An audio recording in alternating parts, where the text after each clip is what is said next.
Claro, el hecho de que haya tantas almas encarnando ahora a la vez, cuando a lo largo de la historia no ha sido así, sino que han ido ahora voy tú, ahora vas tú, ahora voy yo, ¿qué está pasando para que tantas almas estemos encarnadas a la vez? Y Ahora permíteme vamos nada a más estar pendiente, ahora vamos a estar pendiente a llegar a estos diez mil millones de efectivamente, almas. y fíjate, bueno, pero insisto que lo de los 10.000 millones de almas tenemos que Bueno, ponerlo en bueno, pero por ahí, por ahí, por ahí.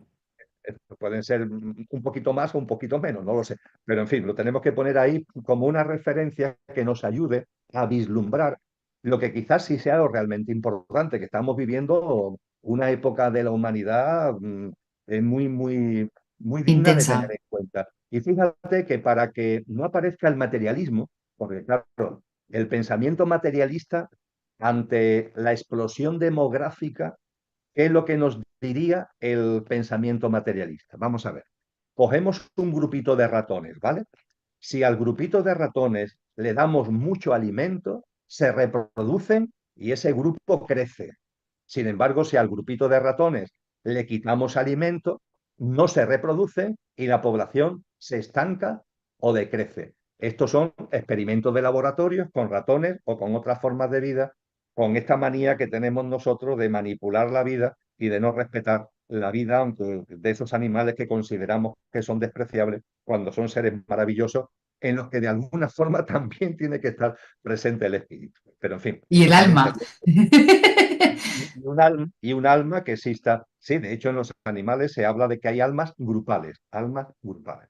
Alma grupal es un alma que encarna a la vez en varias formas de vida. Esto es lo que sucede en los reinos de la naturaleza. En el ser humano no existen las almas grupales, sino almas que se llaman diferenciadas o individuales. ¿Por qué? Porque el ser humano es una forma de vida autoconsciente.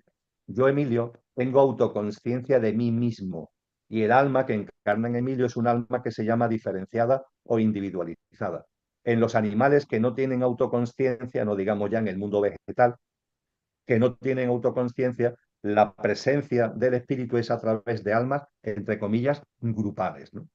Pero en cualquier caso, a lo que iba es que la reflexión materialista nos diría, oye, lo que ha sucedido no tiene nada que ver con lo espiritual, Emilio, que están mezclando el tocino con la velocidad. La demografía ha aumentado porque hay más recursos, porque hay más medios, porque la población, los medios que disponemos la humanidad desde la revolución industrial, pues han aumentado y claro, a partir de ahí, como hay más comida, hay más Es que recursos, menudo tema, pues ha aumentado. dejando de respetar los ciclos naturales, a la madre tierra, así nos. Pues sí, efectivamente. Y tú fíjate que para que los materialistas no tengan argumento, ¿dónde se ha producido el incremento demográfico? No se ha producido en los países que llamamos desarrollados, bajo ningún concepto. El incremento demográfico, Arancha, ha tenido lugar, uy, la cámara se me ha ido. El incremento demográfico ha tenido lugar fundamentalmente en esos países que llamamos países subdesarrollados, con menos recursos. Esto es un disparate, porque esos países no es que no tengan recursos, es que el mundo desarrollado le ha esquilmado los recursos. Por eso tienen pocos recursos, porque se lo hemos quitado, entre comillas, ¿no? Pero dicho esto, donde se ha producido la explosión demográfica ha sido en zonas del planeta con escasez de recursos. No se ha producido en Europa, no se ha producido en Estados Unidos o en Canadá, no se ha producido en Australia, no se ha producido en el mundo desarrollado, sino en países con menos recursos. Con lo que al materialismo no le vale la excusa de los ratones.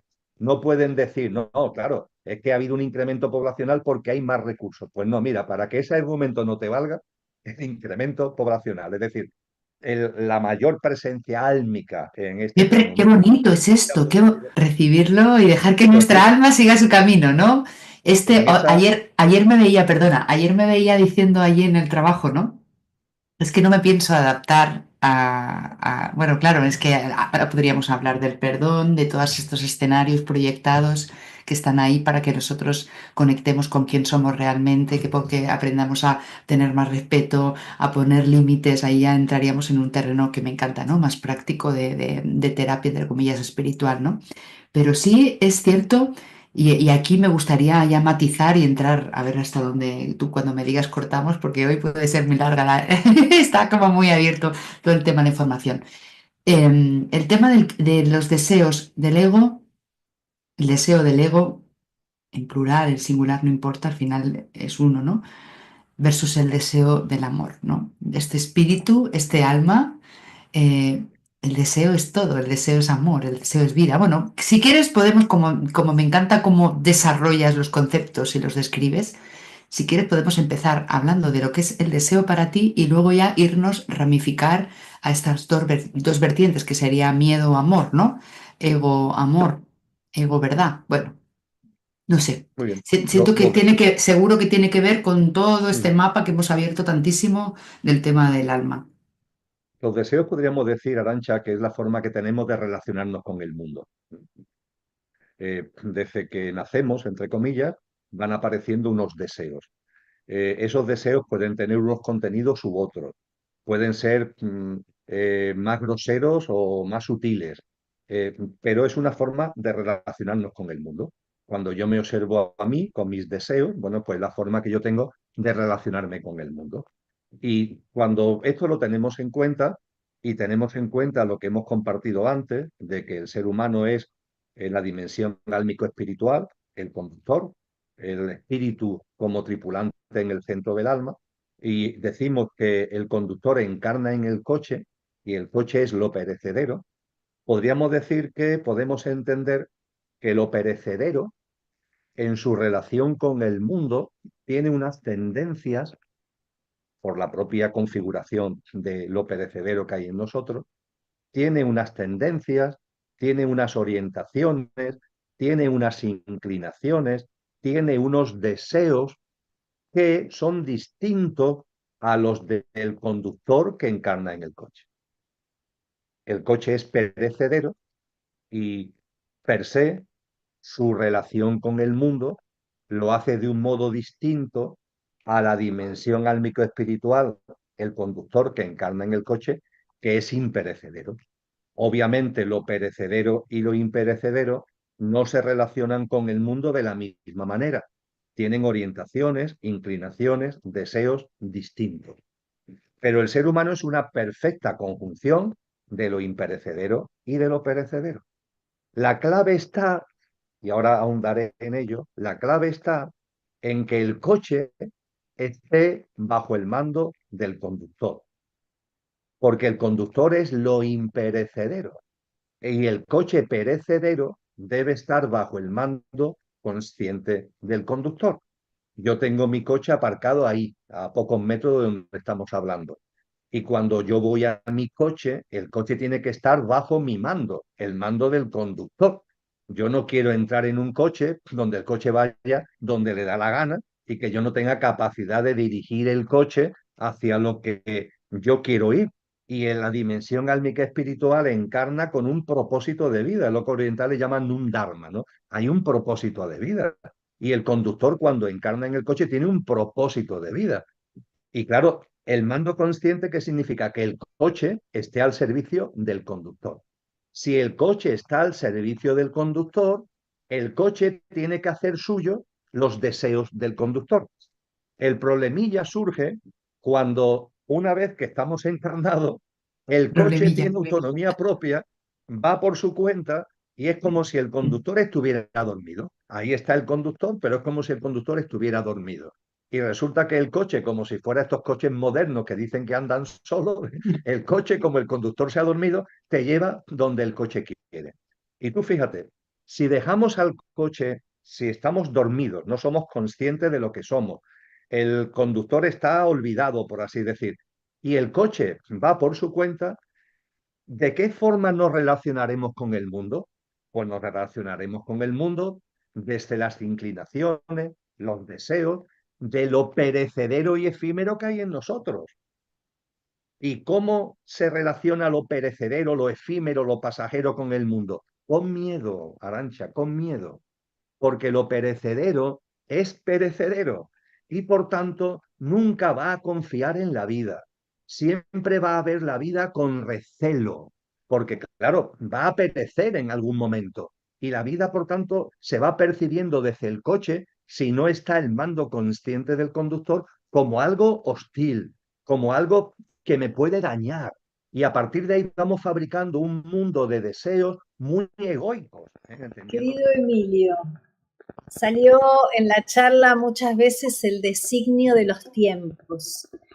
En este momento en el que se habla que la Tierra está elevando su frecuencia a dimensiones más altas, que también se habla de los 3 días de oscuridad, que no sabemos bien, no comprendemos bien qué serían 3 días, pero que está presente, por lo menos en el inconsciente colectivo, este salto cuántico, este designio de los tiempos, para nosotros estar acorde y para poder aprovechar todas estas llamaradas solares, estas frecuencias de elevación que están surgiendo, ¿cómo hacer para estar nosotros alineados, para poder estar a tono con esta evolución que pareciera que el designio de los tiempos nos trae acá, que es lo que está sucediendo y lo que es oportuno? ¿Cómo alinearnos nosotros desde nuestra humanidad?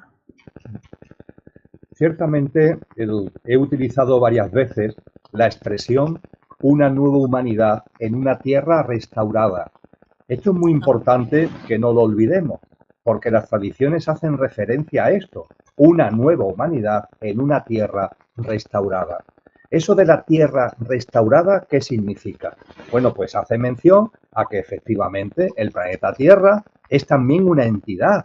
El planeta Tierra también tiene un ser, también tiene una frecuencia vibracional. Y la vibración de la Tierra está aumentando. No solo porque lo diga la resonancia Schumann, sino que hay cada vez más indagaciones científicas que ponen de manifiesto ya no solo la vibración del planeta como tal, sino que hay un incremento de la frecuencia vibracional del planeta. ¿Qué es lo que sucede? Que los tiempos espirituales no funcionan como los tiempos materiales. Los tiempos materiales son lineales. Los tiempos espirituales no se basan en la linealidad, sino que yo diría de una forma coloquial que son acumulativos. No es una línea recta horizontal, sino que es una línea vertical. Y es como si fuera un vaso que se va llenando de agua gota a gota. Eso es lo que le está ocurriendo, de hecho, a la Madre Tierra. Está aumentando su frecuencia vibratoria gota a gota, poco a poco, poco a poco. Hay que estar muy atentos para percibirlo. Algunos científicos se han dado cuenta. Hay grandes maestros y maestras que nos advierten, pero no lo veis. ¿No veis que la naturaleza está ya brillando de una manera distinta, que el agua tiene una tonalidad y una brillantez distinta? ¿No sois capaces de verlo? Bueno, pero a nosotros, a la mayoría, nos puede costar trabajo verlo. Pero esa frecuencia, ¿por qué? Porque esa frecuencia vibratoria va subiendo gota a gota, gota a gota, gota a gota. ¿Y qué es lo que está anunciado? No porque sean adivinos, sino porque tienen una sabiduría de cómo funcionan los ciclos y de cómo evoluciona la consciencia. No es un tema de adivinación, no es una profecía, es un conocimiento cierto, repito, de cómo evolucionan los ciclos y de cómo evoluciona la consciencia. Y los que tienen esa sabiduría, hace tiempo que nos dijeron que habrá un momento determinado en el que este vaso que se va llenando gota a gota, la frecuencia vibratoria de la Tierra que va aumentando poco a poco, habrá una gota que desborde el vaso. Habrá una gota que desborde el vaso. Y entonces viviremos algo extraordinario y maravilloso. Y es que la realidad en la que estamos aumenta su frecuencia vibratoria. Utilizando el lenguaje musical, la realidad en la que estamos es como si estuviéramos en do, re, mi, como si esta fuera la dimensión mi, y en un momento concreto, cuando la gota desborda el vaso, después de un proceso acumulativo, hay una gota que desborda el vaso, y cuando se desborda el vaso, de mi pasamos a fa, a una vibración más alta. Todo lo que hay en nuestro alrededor, la Tierra entera pasa a una frecuencia vibratoria más alta. Pregunta, cuando eso suceda, ¿qué pasa con nosotros? ¿Qué pasa contigo? ¿Qué pasa conmigo? ¿Qué pasa con la humanidad? ¿Qué pasa con todo lo que tenemos en nuestro entorno? El contenedor, que es la Madre Tierra, de mí pasa a fa. ¿Y conmigo? ¿Qué es lo que pasa? La respuesta es muy sencilla. ¿Tú en qué clave vibratorias estás? Cuando eso suceda, como tu frecuencia vibracional no tenga sintonía con la nueva frecuencia vibracional de la Madre Tierra, no podrás estar en esa tierra restaurada. Es así de sencillo. Te quedarás como atrás en una especie de submundo, porque la Tierra ya no estará en donde estaba, se habrá elevado vibracionalmente, y en esa tierra restaurada estarán todos los seres humanos, todas las formas de vida que hay en el planeta, en este gran contenedor, que estemos también en sintonía con la clave Fa.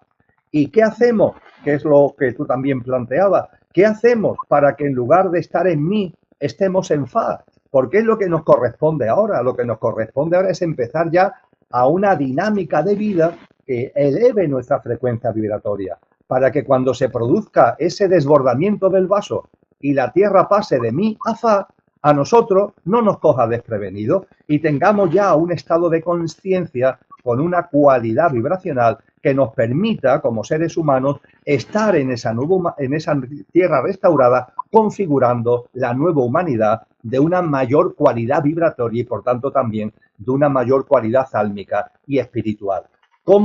¿Qué hacemos? ¿Cómo nos tenemos que comportar? Pues muy sencillo. A esa nueva tierra, a esa nueva dimensión, a esa clave Fa a la que coloquialmente estoy haciendo referencia, no está invitado, amigos y amigas, no está invitado nada de lo viejo. Ni el materialismo, ni el egoísmo, ni el economicismo, ni la deshumanización, ni el apartamiento de la naturaleza, nada de eso está invitado. Eso lo podemos tener absolutamente claro. Todo lo que el alejamiento de lo divino y lo sobrenatural ha traído consigo, nada de eso está invitado, nada de eso formará parte de la nueva tierra y de la nueva humanidad. Y la pregunta que nos tenemos que hacer es, ¿estaré invitado yo? Pues bien, la invitación nos la tenemos que hacer cada uno. Esta invitación no se compra en internet, no te la puede regalar nadie. Podemos colaborar, podemos apoyarnos, por supuesto que sí, pero finalmente la invitación tiene que hacerla cada uno. Y esa invitación, no me cansaré de repetirlo, porque es fundamental, es nuestra práctica de vida. Cómo vivimos cada instante de cada día. Esto no son cosas abstractas ni teóricas. Estos no son discursos, para eso están los políticos. No, estos no son discursos. Aquí estamos hablando de espiritualidad y de conciencia. Y estos no son discursos, ni palabras que van, ni palabras que vienen. Esto es nuestro comportamiento diario. Y como tan maravillosamente dice la República de Platón, ese precioso diálogo entre Platón y Sócrates, a las almas que van a volver a encarnar se les dice almas pasajeras. Porque es lo que somos aquí. Ahora estamos aquí y después no estaremos. Almas pasajeras. Vais a volver a encarnar. Y se les dice a estas almas pasajeras, a la vuestra y a la mía, en ese precioso texto al final ya de la República de Platón en su diálogo con Sócrates, vais a volver a encarnar. La virtud está a vuestro alcance. Que lo hagáis vuestra o no, depende solo de vosotras, porque Dios es inocente. Que la virtud la hagamos nuestra o no, depende solo de nosotros, porque Dios es inocente. Pues bien, la invitación significa que hagamos nuestra la virtud. Y la virtud es mucho más que una palabra y es una dinámica de vida, una práctica cotidiana donde seamos nuestra mejor versión y propiciemos una forma de vida donde seamos buenas personas en el buen sentido de la palabra. Es así de sencillo, es así de simple, lo podemos expresar de forma muy solemne, muy grandilocuente, pero creo que cada uno en su fuero interno, mirándose cada uno ahora mismo en este preciso instante, puede percibir si realmente estamos ya en esa dinámica de vida y si percibimos que de alguna forma tenemos al menos la voluntad, porque claro, salimos de un alejamiento, con lo cual tenemos como pasos adelante y pasos atrás, y a veces, por así decir, nos despistamos. Pero ahí hay una voluntad, si esa voluntad de avanzar por este camino está en nosotros y además esa voluntad tenemos en cuenta que tenemos también la presencia de lo crístico, la presencia de Cristo que sigue aquí de alguna manera, que nos sigue apoyando, que ese maravilloso acto de amor nos sigue impregnando. Si todo eso lo tenemos en cuenta, tenemos una maravillosa oportunidad que está al alcance de todos, si así lo queremos, de participar de esa nueva humanidad y de tener la frecuencia vibratoria para cuando llegue el momento podamos estar en sintonía con la nueva frecuencia vibracional de la Madre Tierra, configurando, siendo parte de esa nueva humanidad en la tierra restaurada. Gracias. Muy potente y muy interesante, Juan Luis. Como me has pedido rapidez en la contestación, voy a intentarlo hacer. Diría que, en primer lugar, lo que es válido para todos es que tengamos en cuenta de que la realidad en la que vivimos tiene un orden, un orden. De hecho, los sabios de la Grecia clásica, por ejemplo, no hablaban del universo, hablaban del cosmos. El cosmos es un universo con orden. Las tradiciones espirituales nos han hablado de un orden. Me encanta la expresión de Agustín de Hipona, que habla del ordo amoris, del orden del amor. Hay un orden. Vivimos en un contexto de vida y de existencia que tiene un orden implícito. Esto es precioso, también tiene que ver con el término oriental del Tao, ¿no? Que el principio primordial que todo lo orienta, que todo lo impulsa, y como el principio primordial que impulsa la vida y la existencia entera del cosmos en su totalidad es el mismo, pues significa que hay unos patrones, significa que hay unas pautas de vida, significa que hay unas leyes, que hay unos principios. Y esas leyes, esos principios, esas pautas, esos patrones se plasman en lo que históricamente, por ejemplo, hemos denominado la geometría sagrada, se plasma en patrones numéricos, se plasma en ciclos. Pitágoras hablaba de la música de las esferas porque también se plasma en una forma del lenguaje matemático que es precisamente el lenguaje musical, es decir, lo que son esos grandes patrones, principios, etcétera, que hablan con claridad de que hay un orden implícito en la vida y en la existencia, esto tiene concreciones muy específicas. Y la geometría sagrada, los códigos numéricos y muy posiblemente los códigos musicales, decía Beethoven que la música es el lenguaje de Dios, pues tiene mucho que ver con esto. Entonces, lo primero es que esto lo integremos. No estamos en una especie de caos donde las cosas ocurren por casualidad. No, no. Aquí hay unas sincronías, hay unas causalidades. Y como hay sincronías y causalidades, también hay unas señales. A partir de ahí, tú has aportado una clave importantísima. Siendo esto así, la manera de acceder y la manera de rentabilizar en el sentido de uso y de práctica lo que acabamos de compartir es propia de cada uno. Esta es la maravilla de la vida, porque la vida no tiene un sentido obligatorio, ni todos tenemos que ir siempre como uniformados uno detrás de otro. No, no, no. Ahora cada uno, siendo esto así, cada uno, desde lo que realmente somos, tiene su propio camino. Tiene su propio camino, como tú has dicho, porque cada uno tiene un propósito de vida. El propósito de vida siempre es evolutivo, el crecimiento en autoconciencia, pero eso en cada uno se plasma de un modo distinto. Y también tiene mucho que ver con los dones y con los talentos, con nuestras capacidades creativas innatas. Tus capacidades innatas, tus dones y tus talentos son maravillosos, no son posiblemente los míos. Y los míos son maravillosos y no son posiblemente los tuyos. Pero esto no es ni mucho menos una anomalía, esto es la riqueza en la que vivimos. Y cada uno tiene que conocerse a sí mismo para saber perfectamente cuál es la puerta, por decirlo de alguna forma, dónde está la llave para poder acceder al principio de esos patrones, de esa geometría, de esos códigos. Y la llave que a mí me vale no tiene por qué ser la que te vale a ti y viceversa. Y eso cada uno tiene que encontrarlo. Yo modestamente he intentado avanzar al respecto. Por lo que tú acabas de plantear, percibo que tú también modestamente también has avanzado al respecto. Pero la llave que tú has usado, la que he usado yo, la podemos poner sobre la mesa simplemente a modo de ejemplo, pero no porque sea lo que tienen que hacer los otros. Las otras personas, cada cual tiene que buscar su llave, por decirlo de alguna manera. Me alegra mucho que compartamos esa opinión porque es lo que veo a diario, que la gente le da por repetir, por imitar. Y no es imitar, es que tenemos algo en común maravilloso, pero también tenemos algo individual que hay que honrar, que es ese propósito, ¿no? Bueno, mira, nuestro personaje puede creer que está trabajando para la luz, que para mí es, digamos, la tecnología de la conciencia en realidad. Pero podría ser que estuviera trabajando para lo involutivo sin darse cuenta. ¿Y qué pruebas del algodón tenemos para esto, porque lo mismo que hay una tecnología de la conciencia, creo que estarás de acuerdo conmigo, que, o sea, que hay una tecnología de la conciencia, hay una tecnología de la inconsciencia, cuando uno lo que quiere es servirse a sí mismo.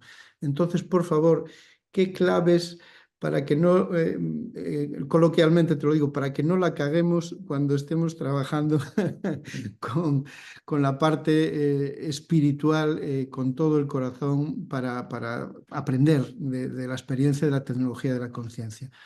¿Qué llaves de algodón hay? Y si es verdad que podemos estar un poquito equivocados a la hora de trabajar.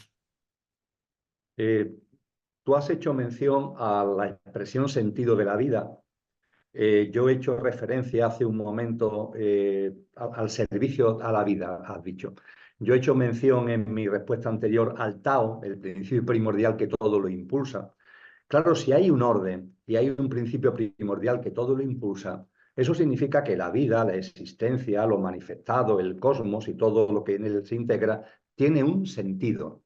Eso es precisamente el significado del Tao, una especie de camino, ese vocablo chino antiguo, nos habla de un camino, de que todo tiene un sentido. Pero ojo, porque ese sentido que tiene la vida, podemos vivir o alineados en armonía, en sintonía con el sentido de la vida, o a contramano del sentido de la vida. ¿Cuándo vivimos a contramano del sentido de la vida? Cuando lo que priorizamos es el servicio a mí mismo.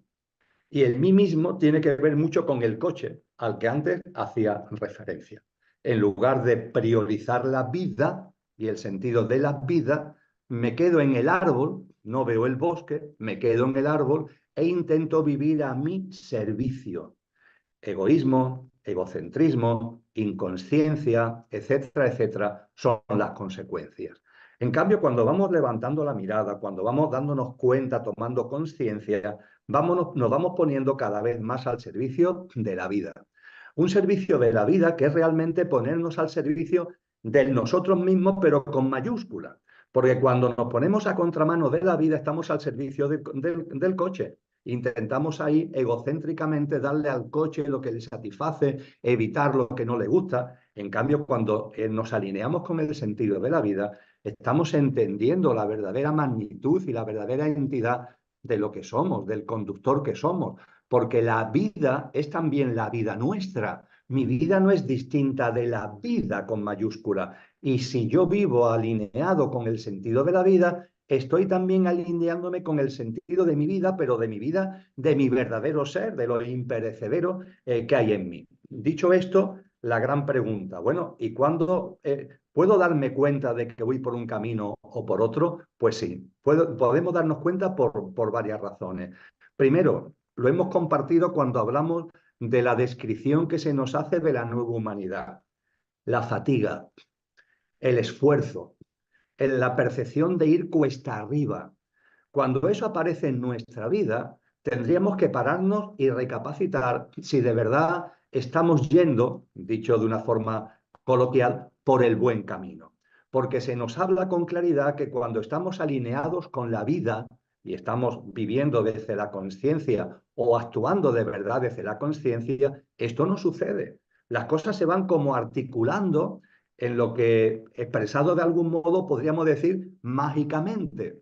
Y no es mágicamente, es la propia plasmación de la vida y su sentido. Es decir, creo que cuando acometemos un proyecto, cuando acometemos una iniciativa, por supuesto que hace falta voluntad para llevar a cabo una iniciativa o un proyecto consciente, por supuesto que hace falta perseverancia, por supuesto que sí, pero cuando aplicando voluntad y perseverancia vamos viendo por la experiencia de que esto no termina de arrancar, de que estamos continuamente como con dificultades, con complicaciones, con esfuerzo, como decía antes, con fatiga. Ahí nos está diciendo la vida que algo está fallando y que es posible que ahí se esté metiendo nuestro pequeño yo, nuestro pequeño ego, se esté metiendo lo egoico. Creo que esto es un dato fundamental. Para mí es importantísimo. Cuando acometo un proyecto, por supuesto que lo hago con todo el corazón y con todas mis ganas. Y eso significa voluntad y perseverancia, por supuesto que sí. Esto no es un huevo que se echa a freír. Pero cuando en el desenvolvimiento voy percibiendo esa fatiga, ese esfuerzo, esas complicaciones, esas dificultades, Stop. me paro y tengo que reflexionar, oye, ¿se estará aquí metiendo por medio algo que no he computado y que tiene que ver con ese pequeño yo que está aquí haciendo de las suyas, ese coche loquillo que anda El por ahí haciendo. perfeccionismo, todo eso, sí, sí, sí. Esto es muy importante. Y otra cosa muy importante es lo siguiente, Juan Luis, y es un tema muy necesario de recordar. La creación.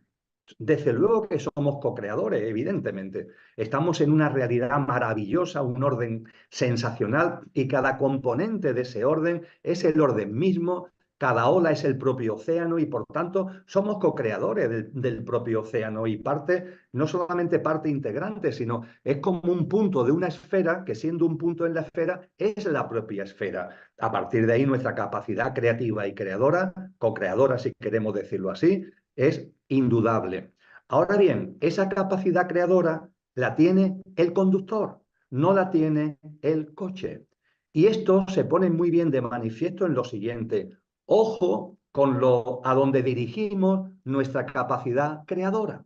Porque yo percibo que hay muchas personas que se creen esto que en el supermercado espiritual, en la New Age, se habla mucho de que podemos crear desde la mente. Vamos a ver, por supuesto que el conductor puede usar la mente con los pensamientos, con la fuerza mental como fuerza creadora, pero es el conductor el que tiene esa capacidad. Si tú no pones en valor al conductor que eres, a tu verdadero yo, y lo que haces es vivir desde el coche e intentas desde el coche utilizar la mente para crear, eso es una falacia, eso es un engaño, eso no es real y eso no va a producir realmente ninguna creación. Y esto sucede muchas veces porque cuando intentamos crear y a lo mejor no nos damos cuenta que no lo estamos haciendo desde lo que somos, desde el conductor, sino desde el coche, los objetivos de la creación no están al servicio de la vida, sino al servicio de mí mismo.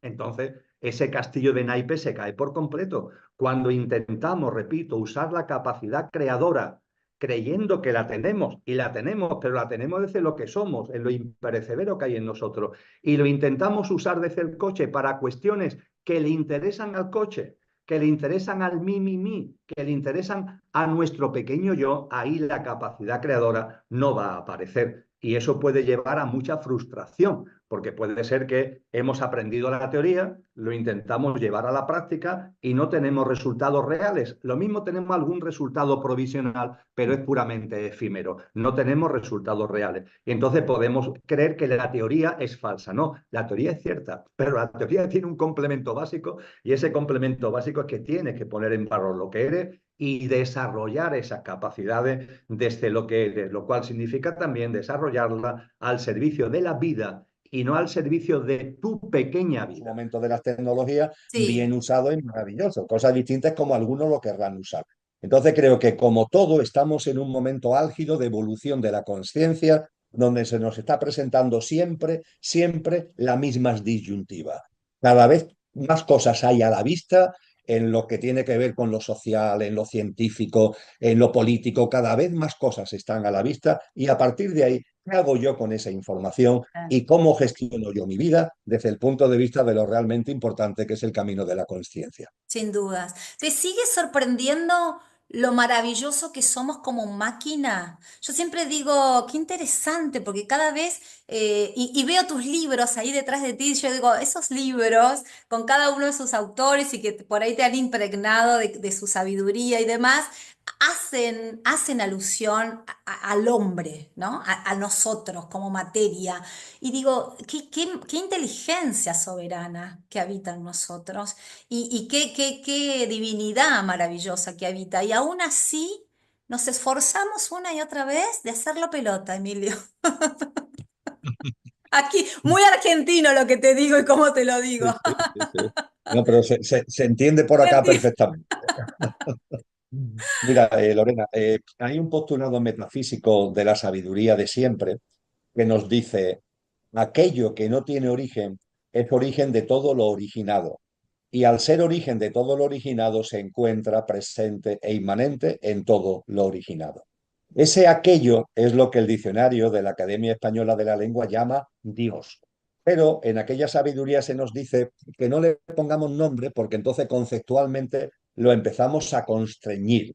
Pero bueno, en cualquier caso, creo que lo entendemos. Aquello que no tiene origen es origen de todo lo originado. y se encuentra presente, inmanente en todo lo originado. Se nos dice también, estamos hechos a imagen y semejanza de la divinidad, a imagen y conforme a su semejanza. Cuando tú haces referencia a nuestro, ya no nuestra dimensión álmica espiritual, tú fíjate que nuestra dimensión espiritual es esta presencia de aquello en todo lo originado, lo que llamamos espíritu, los griegos lo llamaron neuma, los orientales lo llaman atma, ¿no? Esa presencia de lo divino en mí y en ti la tenemos, es el espíritu. Lo que estamos llamados es a plasmarla en nuestra realidad. Claro. La tenemos como, es una semejanza latente que tenemos que convertir en patente, pero la tenemos en nosotros. Pero es que además estamos encarnados, como tú has dicho muy bien, en un cuerpo físico. A mí me gusta llamarlo el coche, ¿no? El pequeño yo físico, emocional, mental y la personalidad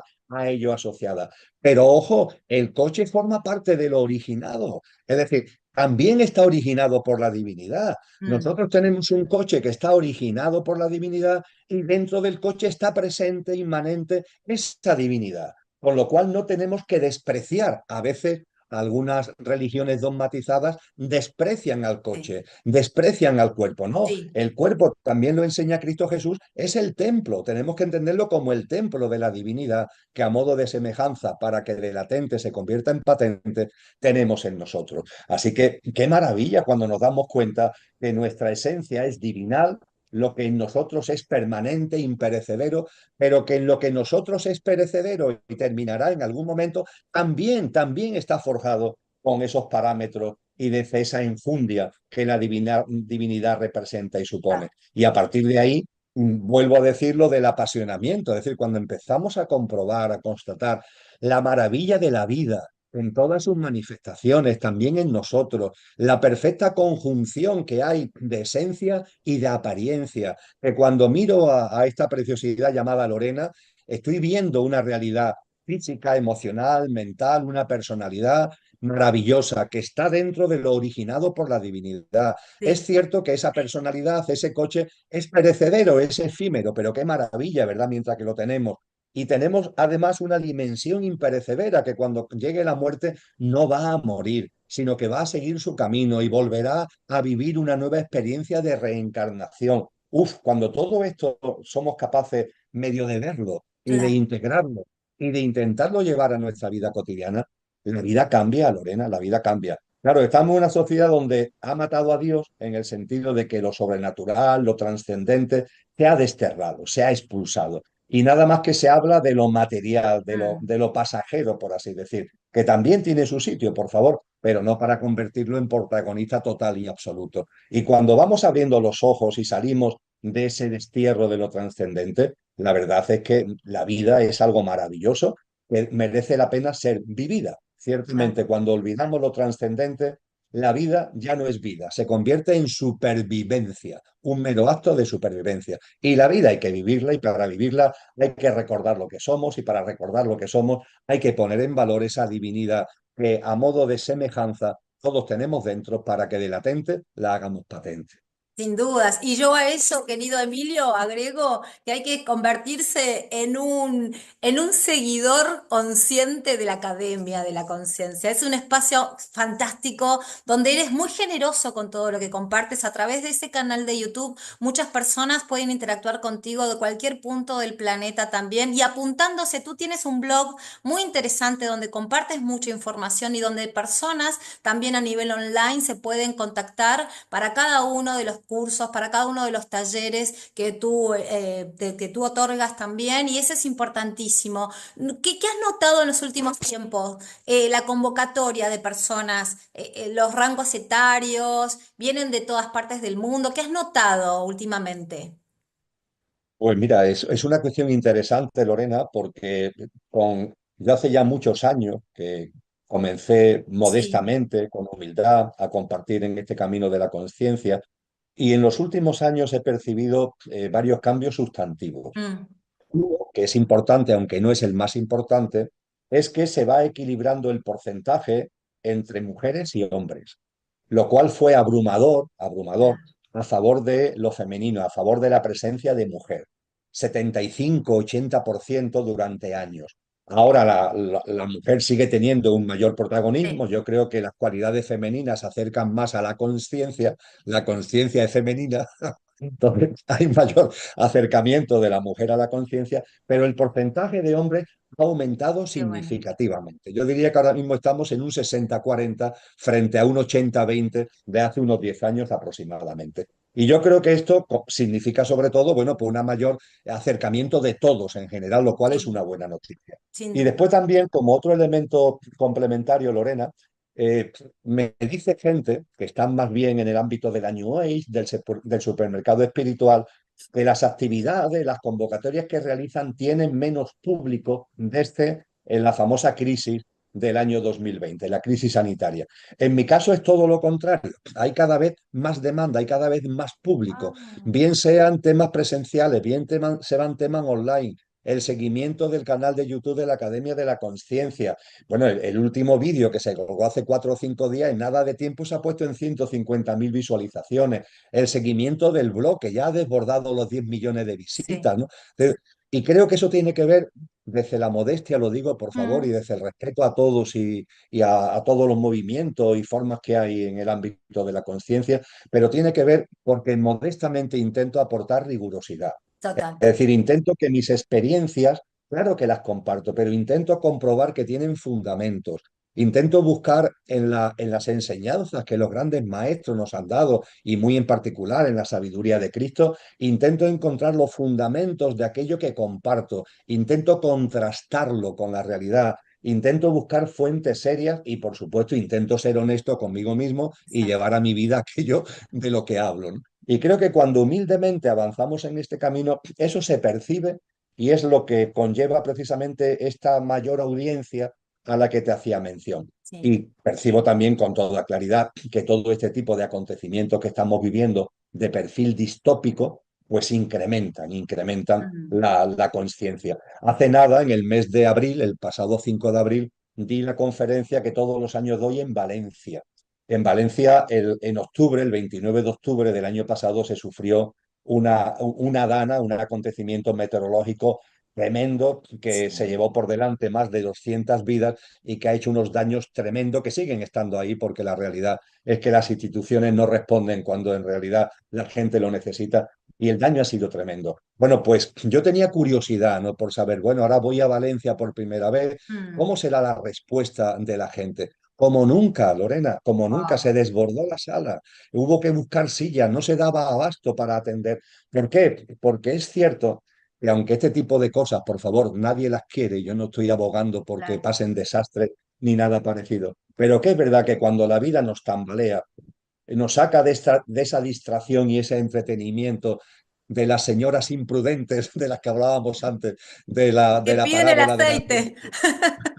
Claro, claro, cuando nos sacan de nuestra, lo que muchos psicólogos llaman con razón de nuestro hábitat de mentira existencial, cuando nos vapulean, desgraciadamente, tenemos que ser a veces vapuleados para que nos demos cuenta y empecemos a mirar la vida y a nosotros mismos de otra forma. Exacto, Bien, exacto. pues vamos por parte, Alina. Voy a intentar ser Preguntas lo a la más vez. sintético posible, pero tocando todo.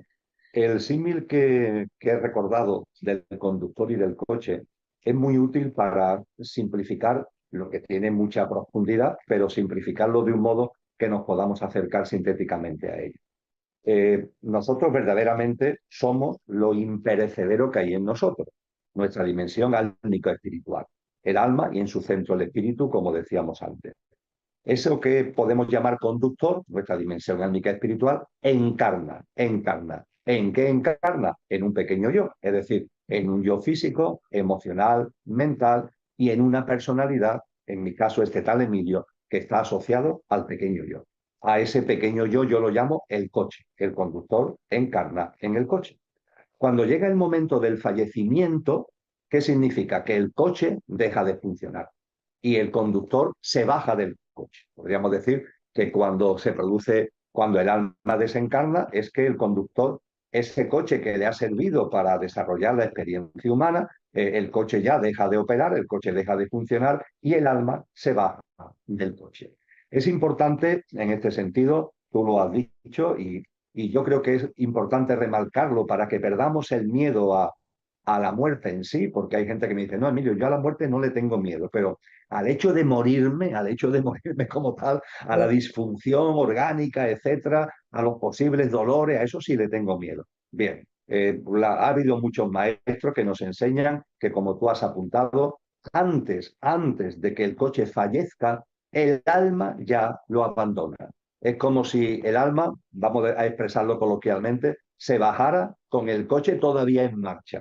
El coche aún no se ha parado del todo y el alma ya se baja. El alma ya es consciente de que ese coche ya ha cumplido su función, de que el coche se va a parar y el alma ya se baja.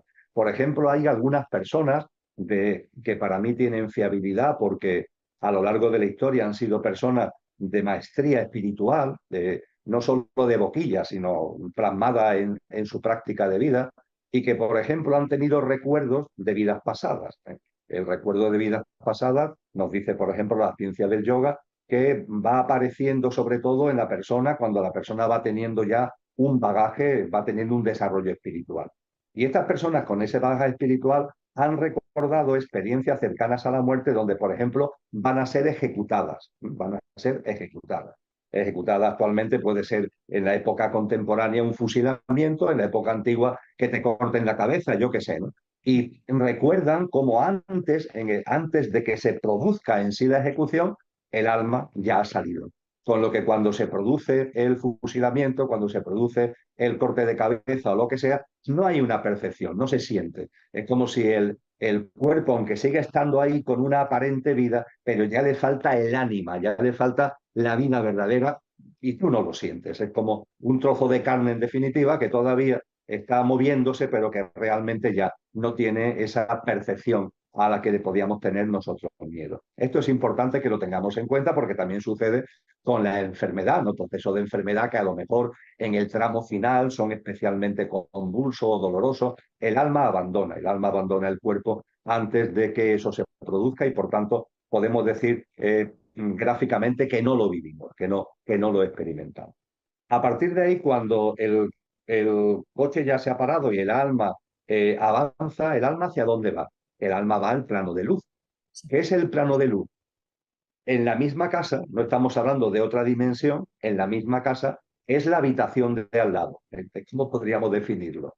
Así lo hace Agustín de Hipona, por ejemplo, cuando habla de su hermano que había fallecido. Está en la habitación de al lado, está al otro lado de la pared. Cuando estamos encarnados en el coche, experimentamos la vida en la habitación de la vida del plano físico. Cuando desencarnamos, seguimos experimentando la vida en la habitación de la vida del plano de luz. Vamos a la habitación de al lado. Cuando el conductor desencarna del coche, se dirige a la habitación de al lado. Estamos en la habitación del plano físico, vamos hacia la habitación del plano de luz. Eso sí, entre ambas habitaciones hay como un pasillo, hay como un vestibulito de paso de una habitación a la otra. No es que haya una puerta que la comunique inmediatamente, sino que hay como un pasillo. Ese pasillo es el que se conoce, como he utilizado la expresión, es lo que se conoce como el tránsito. El tránsito es como lo llamamos aquí en Europa. En otros sitios lo llaman de otra forma. En la tradición oriental es el estado intermedio, el bardo, en la tradición budista, el bardo o el estado intermedio. El nombre es lo de menos. Aquí está la habitación de la vida en el plano físico, aquí está la habitación de la vida en el plano de luz. Nuestra dimensión álmico-espiritual va del uno a la otra cuando desencarnamos y pasa por un vestibulito. Ese vestibulito es el tránsito. Y ese vestibulito sirve para algo importante, y es que al plano de luz va a entrar solo el conductor. No entra el coche, entra solo el conductor, nuestra dimensión álmico-espiritual. Pero sucede que cuando el coche fallece físicamente, pero nuestro mundo vibratorio, emocional y mental todavía puede durar un tiempo. Sí. Fíjate lo que estoy diciendo, el cuerpo físico fallece, oye, pero el mundo emocional y mental, hombre, tiene una gran ligación con el cuerpo físico, pero a su vez es diferente. De modo y manera que cuando fallecemos físicamente, nuestro mundo emocional y mental no desaparece, sigue estando ahí. Desde luego está llamado a diluirse. Pero ojo, ¿cuánto tiempo tarda en diluirse? El tiempo que tarde en diluirse es el tiempo que estaremos en el vestíbulo, en el pasillito, en el denominado tránsito, porque nuestro mundo emocional y mental tiene que diluirse. Es como si el conductor tuviera todavía un chapapote, ¿no? Unos restos de lo que ha sido la experiencia en la vida física, y esos restos tuvieran que diluirse para poder entrar en la habitación del plano de luz. A partir de ahí, ¿esto cuánto tiempo tarda? Esto depende de cada uno, no hay una regla. Por ejemplo, hay ECMs que ponen de manifiesto que en cuestión de nada, de minutos, de pocas horas, acceden al plano de luz. ¿Por qué? Porque son personas que en la vida que han desarrollado en el plano físico, yo diría que han sido personas, yo sé que este término es que se puede interpretar de muchas maneras, pero permíteme que la llame personas normales, aunque lo normal no siempre es lo más frecuente, pero no le llamaría personas normales, es decir, personas que no han caído en el mundo del ego, en el mundo del egocentrismo, en el mundo del materialismo. Si han caído un poquito, entre comillas, lo típico de esta vida, ¿no? Pero no se han hundido en el materialismo, en todo lo que eso implica. No se han aferrado a esta Se han dimensión. aferrado, efectivamente. Entonces, claro, cuando tú te has aferrado mucho a lo material, tu mundo emocional y mental está muy cargado, por así decir. En el tránsito está llamado a diluirse, pero puede tardar en diluirse. Por esto, precisamente, en la tradición cristiana al tránsito se le llama purgatorio, que no tiene que ver ni mucho menos con castigo, ni con culpa, sino que hay una purga, es que la palabra lo dice todo, es decir, tienes que depurar, es decir, estos elementos emocionales y mentales tienen que diluirse para que nuestra dimensión álmica espiritual, para que el conductor pueda llegar al plano de luz. Puede tardar más o puede tardar menos. Cuando tarda mucho, es decir, cuando ha habido una persona que no solamente es que haya estado muy aferrada a lo material, ¿no? Sino que ha sido violenta, agresiva, que ha hecho sufrir a la gente, pues claro, ahí su mundo emocional y mental está enormemente cargado, y el proceso de limpia puede ser un proceso que, hablando en nuestra clave temporal, porque también allí el tiempo se vive de otra forma, pero hablando en nuestra clave temporal puede ser muy prolongado. Ese es el concepto de infierno, ese es el concepto de Avicii que hablan los orientales, el que el tránsito se puede hacer muy largo porque está tan densificado desde el punto de vista emocional y mental que se hace muy prolongado.